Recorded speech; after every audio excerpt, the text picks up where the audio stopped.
Magandang araw po, welcome po sa aking channel, Love9 TV. Patalasasan po, meron po ba kayong mga properties na napapabayaan or non-performing assets? Plan nyo ibenta, pero wala kayong oras sa pagbenta nito. Kung ito'y pagkakatiwala nyo po sa amin, tawag lang po kayo sa aking numero, usap po tayo, gawin ko po ng video for free. Yes, libre po, wala po kayong babayaran. Tutulungan pa namin kayong mabenta ang inyong property. Kami na po bala sa marketing, sa boosting or paid ads. Even sa tripping, hindi na po kayo mapapagod sa pag-entertain ng mga buyers. Kami na po bala sa lahat. Tawag lang po kayo.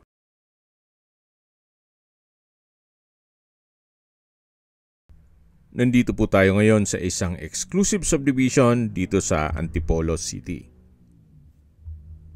Nakumpleto po ang amenities gaya ng clubhouse, park and playground, swimming pool, at marami pa pong iba. Well secured ang area, kaya safe na safe po ang pamilya nyo dito. Ito po yung nasa mataas na lugar. Ang estimated elevation above sea level ay 798 feet.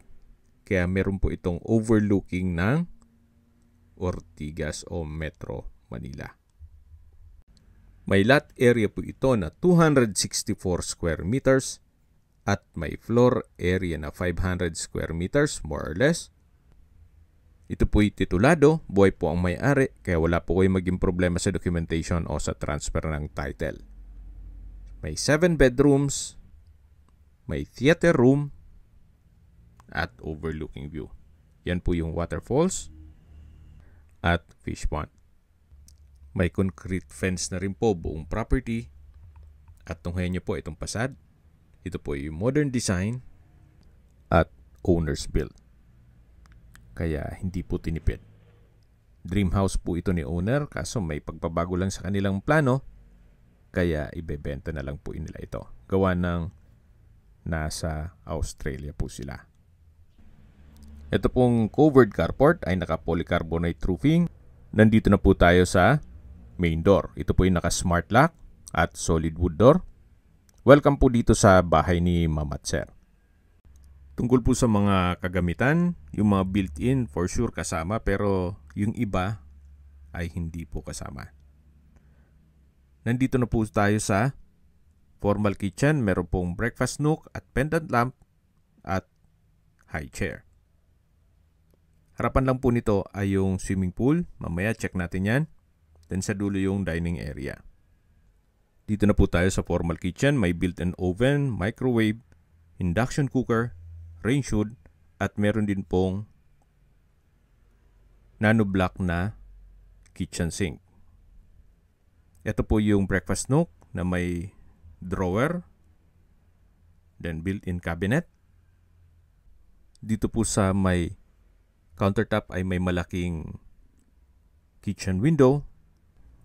Ito naman po yung access door na papunta sa service area at dirty kitchen. May kitchen countertop, kitchen cabinet,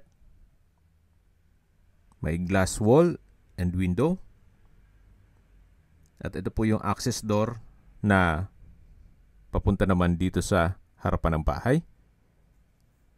Kung saan yan po yung pinakita kong may fish pond. At ito po yung setback papunta naman sa likod ng bahay. Meron din pong mga pocket garden. Yan po ulit yung dirty kitchen. At babalik po ulit tayo dito sa may formal kitchen. Yan po yung breakfast nook. Ito po yung kitchen countertop. At dito naman yung dinaan natin na built-in oven at microwave. Meron pong mga sliding door dito na access papunta dito sa swimming pool. Halos hindi naman po nila ito natitirhan ng matagal. Gawa ng nasa ibang bansa po sila. Pag umuwi lang dito sa Pilipinas, mga ilang days lang po, then babalik na naman kaagad sa Australia. Yan po, tunghayan nyo po ulit itong swimming pool. Napaganda po ng disenyo. At sa taas naman po yung mga kwarto. Ito po yung garahe kung saan dyan tayo nagsimula ng video kanina at meron din pong banyo dito. Dito naman po sa side na to ay meron pong shower area. Naka-tiled wall at may shower. Ito naman po yung banyo. May water closet with bidet. Maganda rin na may banyo na po dyan para nga hindi na papasok pa yung mga nagsuswimming kung sakaling gagamit ng banyo. Balik na po ulit tayo dito sa loob. Yan po yung formal kitchen, yung breakfast nook, at dun po naman sa dulo yung main door. Ito naman po yung powder room. Ang cute ng hand wash basin. May vanity mirror at may water closet with bidet. Naka-tile bathroom wall na rin po yan. At may bathroom window. Sa likod po nun ay yung garahe. Balik po ulit tayo dito sa hallway. At check natin yung dining area. Yan po yung hagdan o staircase. Mamaya akyat po tayo dyan. At dito naman po yung dining area, yung living area. At meron din pong access door dyan papunta sa swimming pool. Then dito naman sa right side ay yung access papunta sa balkonahe, kung saan napakaganda po ng view dyan. Tungkol po sa mga furnishings, kung maibigan nyo, pwede naman tayo makipag-negotiate kay owner. At meron din pong aluminum screen door dito sa balkonahe. Naka-glass railing. Then stainless po itong handrail. Yan po, tunghayan nyo po itong napakagandang view o overlooking view. Mas maganda daw po pag gabi. Kitang-kita po yung Ortigas Center o yung ibang parte ng Manila. Balik po ulit tayo dito sa loob. At check natin yung ibang parte nitong bahay. Yan po ulit yung living area. At sa dulo naman yung swimming pool. So ito pong sound setup ni Sir. Malamang hindi po kasama yan. Yung ibang furnishings lang, pwede ninyong i-negotiate. Then ito naman po yung dining set na may glass top. Then meron din pong modern chandelier at may split type aircon. Premium tiles din po ang ginamit dito sa flooring. Ito naman po yung hagdan at sa likod niyan ay may glass walls na nag-serves as natural sunlight. Yan po ulit yung swimming pool at sa dulo yung main door. Ito pong hagdan ay naka solid wood staircase at handrail. Then naka-glass railing na rin po ito. Yan po yung tinutukoy ko na staircase wall o glass wall na nag-serve as natural sunlight at nakakapaaliwalas na rin po. Samahan niyo po ako, akyat po tayo. At nandito na po tayo sa second floor. Ito po yung family area. Then sa dulo naman ay may balkonahe. Meron pong customized glass window with blinds. Check mo natin itong balkonahe. Naka aluminum screen door. Labas po tayo. Yan po, tunghayan nyo po ulit itong napagandang tanawin kung saan napakatahimik po ng lugar, sariwa ang hangin, at malamig po ang klima. Yan po yung Ortigas Center. At may ibang parte na rin ng Makati. Napakaaliwalas po. Ang kagandahan pa po dito ay wala pa pong isang oras ay nasa Ortigas at Cubao na kayo. Even PGC. Medyo agahan nyo lang yung biyahe syempre. Balik na ulit tayo dito sa loob. Yan po yung staircase. Then may staircase window. Ito po yung hallway. At check po natin itong unang kwarto. na nandyan na rin po yung monitor ng CCTV. May split type aircon, customized glass window. Kaya po nang nasabi ko sa inyo, yung mga furnishings, wala pong nabanggit si owner, especially yung movable. Yung mga built-in lang po ay kasama. Then dito naman po yung walk-in closet. At dito naman yung drawer and dresser na may malaking vanity mirror. Ito naman po yung toilet and bath. May bathroom countertop, vanity mirror, hand wash basin, bathtub, tiled bathroom wall, towel rack. Then dito naman po yung shower enclosure with overhead shower, water closet with bidet, at from floor to ceiling po ang tile bathroom wall. So, kompleto na rin po at wala po kayong ipapagawa dito. Napakalinis po nitong property. Ito po ay well-maintained. Kaya ready for occupancy. Yan po ulit yung walk-in closet. At naman yung main room. At meron din po itong access door papunta sa malit na balkonahe. Ito po yung access door. Check natin. Halos same view lang po naman nung mga naunang balkonahe. Sa taas po nito yung dun sa may living area. Yan po. Napaganda po. Napakaliwalas. Hindi mo na kailangang lumabas pa dito sa kwarto kung gusto mong magmuni-muni dito sa balkonahe na may overlooking view. Balik po ulit tayo dito sa loob. Ito po yung unang kwarto. Tunghayan niyo po ulit bago tayo lumabas.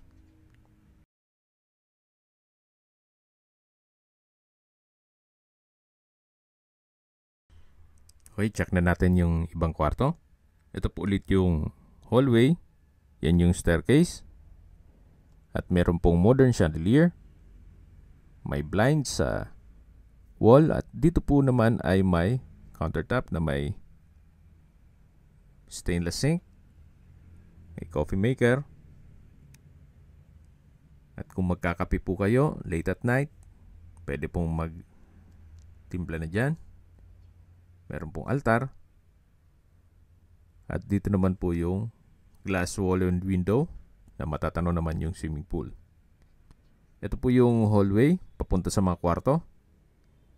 At dito naman po yung second bedroom.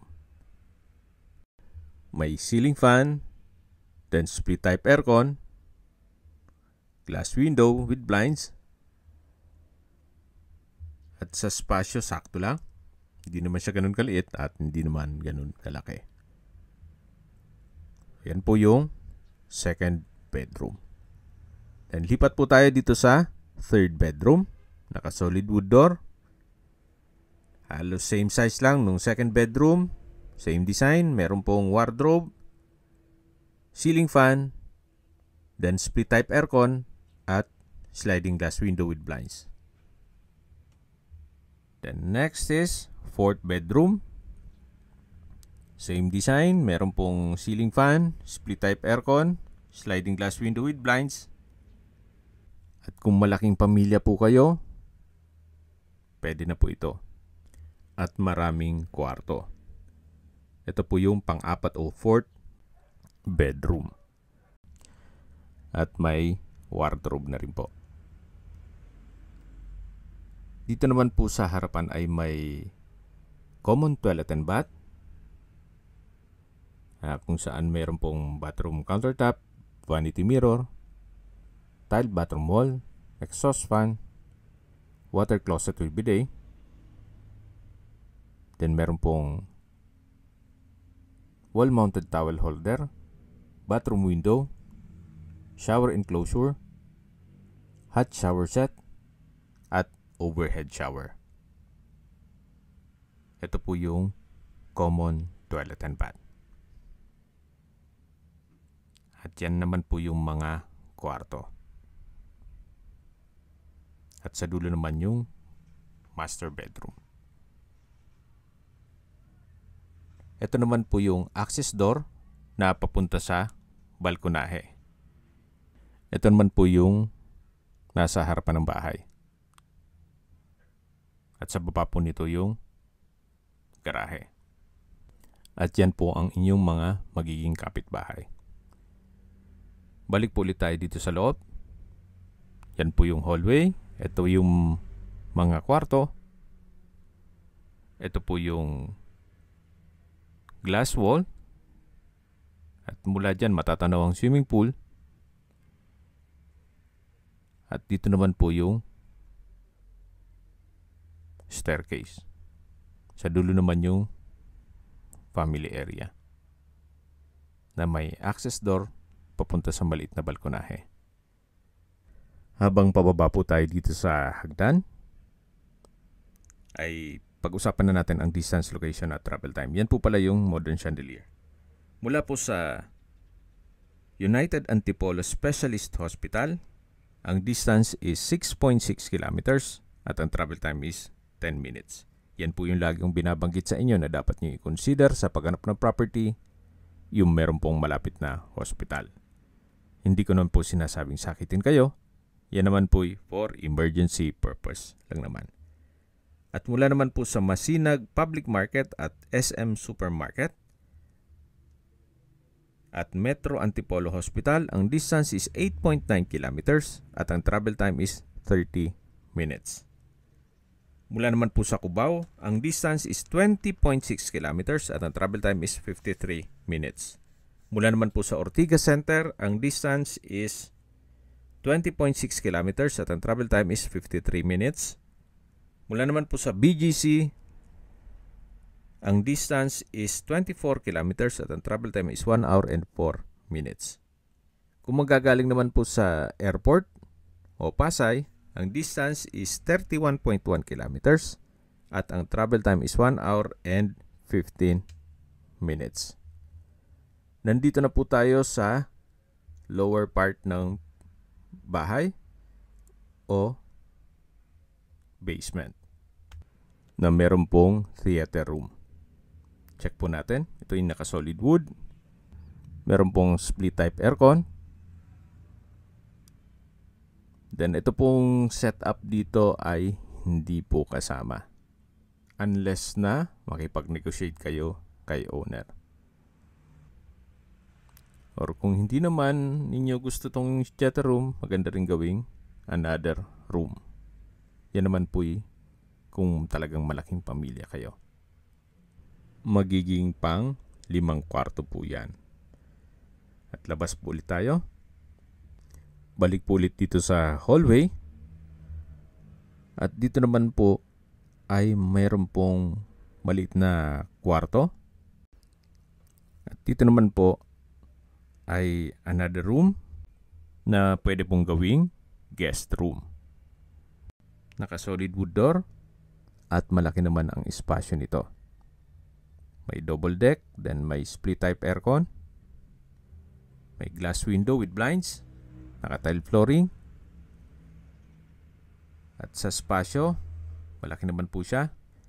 At katabi lang po yung toilet and bath, o common toilet and bath, na meron pong vanity mirror, hand wash basin, water closet with bidet, shower enclosure, tile bathroom wall, overhead shower at hot shower set. May bathroom window na rin po yan. Dito naman po ay another balcony na may countertop. Then may tubular railing at handrail at may overlooking view din po dyan. Sa mga nag-skip po ng video, summarize ko lang po. Ito pong property ay nasa loob ng isang exclusive subdivision na kumpleto po ang amenities gaya ng clubhouse, park and playground, basketball court, swimming pool at marami pong iba. Ito po ay well secured kaya safe na safe po ang pamilya nyo dito. May lot area po ito na 264 square meters. Ito pong bahay ay may 7 bedrooms, may theater room at swimming pool. meron din pong overlooking view. Tungkol po sa mga kagamitan, wala pong nabanggit si owner. Siguro po yung mga built-in, yan po'y kasama. At kung sakali man po na maibigan nyo ilang sa mga kagamitan, pwede naman pong makipag-negotiate tayo kay owner. Reason for selling, may pagbabago lang sa kanilang plano, kaya ibebenta na lang po nila ito. Halos hindi naman po ito natirhan, gawa ng madalas nasa ibang bansa po sila. Umuwi lang sila dito ng ilang days, then balik na kaagad. Kumbaga almost new po ito o pre-owned. At dito po sa side ng swimming pool ay meron pong steel gate na pababa naman ito sa kabilang side ng bahay. May hagdan po dito. Bababa po tayo. Then meron din pong mga pocket garden na may ilang ornamental plants. At nandito na po tayo sa lower ground. Dito naman po ay malaki pa ang espasyo. Diyan po pala tayo galing kanina. Yung meron pong mga maliit na kwarto. At ito naman po yung setback. Then dito po ay may grotto. Hindi po nasayang yung space. Na-maximize po nila. At ito naman po yung service area na may polycarbonate roofing. Then pag diniretso nyo po yan yung papunta sa may waterfalls at fish pond. Ito naman po yung mga pocket garden. At dito naman po nakapwesto yung maid's room. Naka-solid wood door. Then sa spasyo, sakto lang. Meron din po itong sariling toilet and bath. Ito po yung banyo. Naka-solid wood door, then naka-tile bathroom wall. May hand wash basin, water closet with bidet, at shower. Kompleto naman po. Yan po ulit yung maid's room. At lalabas na po tayo. Ito naman po yung hagdan na may mga pocket garden. Pag akyat natin dyan ay yung harapan na ng bahay. Okay, sa presyo na po tayo. Binebenta po ito ni owner sa halagang 35 million pesos. Kung may mga katanungan po kayo o gusto magpaset ng tripping, tawag lang po kayo sa aking numero. Ito po yung side view ng bahay. At dito naman po yung back view.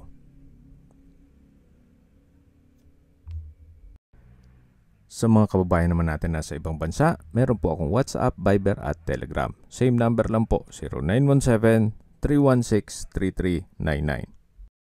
Sa mga nagtatanong naman po ng aming Facebook, meron po aming Facebook page na Nov9TV at Facebook Real Video. Meron din pong TikTok at Instagram. May ibang YouTube channel po kami, the Nov9TV channel,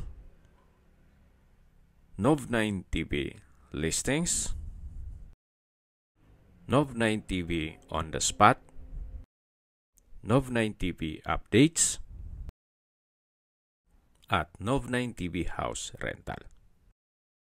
Sana po naibigyan nyo ang video presentation. Paki-like and subscribe na lang po sa aking channel para ma-update din po kayo sa aking future listings. Kung sakali po hanap nyo yung mas malaking sukat ng lupa, meron din po kami ibang listings na pwede nyong pagpilian. Huwag po kayong mag-atubiling tumawag sa amin. Then, let us know your budget para malaman namin kung anong property pwede naming ilog sa inyo. Sa lahat pong viewers, subscriber at nagtiwala po sa amin, salamat po sa suporta. Ingat po kayo lagi at yung pamilya. Maraming salamat po.